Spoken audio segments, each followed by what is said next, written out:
higala nata sa duyan, gikan ta sa duyan kadalan for higala. Isda na po ta sa lugar nga Tipga.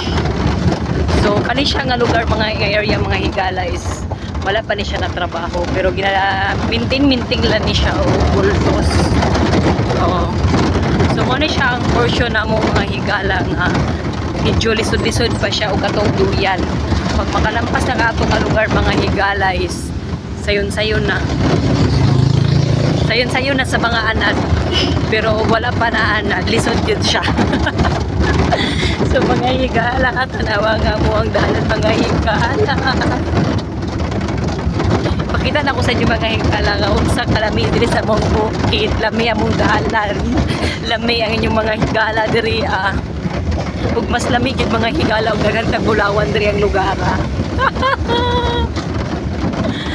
So padulog na punta mga higala. Ang inyong megang chosa is lingaw kay na diri sa likod. Pakita mo sa motor. Mo ang motor nga sakya dito mga higala. Nag 500 ang plinti.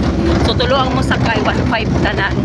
Pero kung ikaw ra mo sakay, pwede ra 1,000. So nanami sa dulog-dulog nga portion.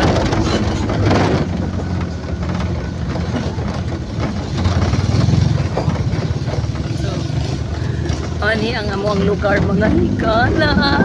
Yan na lang dyan na ako ni area ha. Pero dahil po na mga moment mga higala nga talaw yung mega. Pero kay no choice man ta mga higala. Kung ipili man nato ning lugar laban-laban yun ang atong labanan diriya. So kato mga higala na inatumba. Kitabangan. So yan ang among area diri mga higala.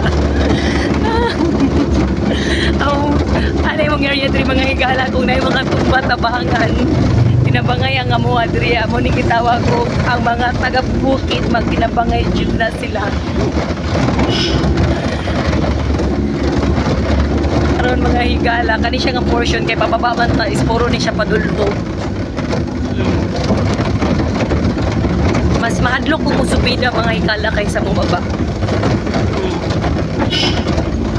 See? Uyog-uyog ang kamera sa inyo nga mega.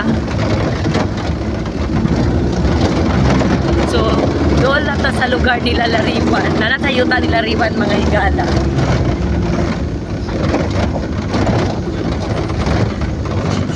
So, that's all for this video mga higala.